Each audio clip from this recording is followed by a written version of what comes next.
കാരണം എന്നാന്ന് ചോദിച്ചു കഴിഞ്ഞാൽ, നിങ്ങൾ ആത്മാർത്ഥത ഉള്ളവരായതുകൊണ്ട് മാത്രം കാര്യമൊന്നുമില്ല. മരിച്ചുപോയ വി. എ. തോമസ് പറയുന്നൊരു കാര്യമുണ്ടായിരുന്നു. സിൻസിയറിറ്റി കൊണ്ട് മാത്രം കാര്യമില്ലെന്നുള്ളതിന് പറയുന്ന ഒരു ഉദാഹരണം അദ്ദേഹം പറഞ്ഞുകൊണ്ടിരുന്നത്, ഈ എലിപ്പെട്ടിക്കകത്ത് കയറുന്നത് ഒരു ദുരുദ്ദേശം വെച്ചുകൊണ്ടൊന്നുമല്ല.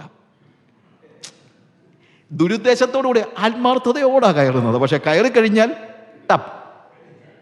ഇതുപോലെ പല ബുദ്ധിഹീനരും ഇതുപോലെ പെർവേർട്ടഡ് ഗോസ്പൽ കേട്ട് അകത്ത് കയറി പെട്ടുപോയിട്ടുണ്ട്. അതുകൊണ്ടാണ് പോള് കൃത്യമായിട്ട് ചോദിക്കുന്നത്, ബുദ്ധിയില്ലാത്ത ഗലാത്യരെ എന്ന് പറയുന്നത്. അല്പമെങ്കിലും നിനക്ക് സെൻസ് ഉണ്ടെങ്കിൽ. അടുത്തത് 1-ാം അധ്യായത്തിൻ്റെ തന്നെ 8-ാമത്തെ വാക്യത്തിൽ, എന്നാൽ ഞങ്ങൾ നിങ്ങളോട് അറിയിച്ചതിന് വിപരീതമായി ഞങ്ങളാകട്ടെ സ്വർഗത്തിൽ നിന്നൊരു ദൂതനാകട്ടെ നിങ്ങളോട് സുവിശേഷം അറിയിപ്പാൻ വന്നെല്ലാം ശപിക്കപ്പെട്ടുവാൻ. It's a counter gospel. വിപരീതമായിട്ട്, വേദോസം പഠിപ്പിച്ചതിൻ്റെ വിപരീതമായിട്ട്. അടുത്തത് 5-ാമത് നമ്മൾ കാണുന്നത് 11-ാമത്തെ വാക്യത്തിൽ, സഹോദരന്മാരെ, ഞാൻ അറിയിച്ച സുവിശേഷം മാനുഷമല്ല. കാരണം ഇന്ന് പ്രസംഗിക്കുന്ന പല സുവിശേഷം എങ്ങനെയുള്ളതാണ്?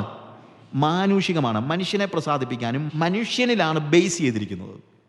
സുവിശേഷം ഒരിക്കലും എവിടെ ബേസ് ചെയ്തിരിക്കുകയല്ല, മനുഷ്യനിലല്ല ബേസ് ചെയ്തിരിക്കുന്നത്. It starts and ends in Jesus. അടുത്തതായിട്ട് പോള് തന്നെക്കുറിച്ച് തന്നെ പറയുകയാണ്, വെളിപ്പാടിനാൽ യേശുക്രിസ്തുവിൻ്റെ 12-ാമത്തെ വാക്യത്തിൽ, യേശുക്രിസ്തുവിൻ്റെ വെളിപ്പാടിനാൽ അത്രയും ഞാനിത് പ്രാപിച്ചത്. ട്രൂ ഗോസ്പൽ നമുക്ക് ലഭിക്കുന്നത് നോളജിൽ നിന്നല്ല, വെളിപ്പാടിൽ നിന്നാണ്. പലപ്പോഴും ഇന്നത്തെ ഗോസ്പൽ നോളജിൽ നിന്നാണ്. കാര്യം ആൾക്കാർക്ക് പ്രയോജനമുള്ളത് ഏതാ, ആൾക്കാർക്ക് ഇഷ്ടമുള്ളത് ഏതാ, അങ്ങനെയാണ് സുവിശേഷം പോകുന്നത്. പക്ഷേ true gospel is not from knowledge, it is from revelation. ദൈവമായ കർത്താവ് നിങ്ങളെ സഹായിക്കുമാറാകട്ടെ.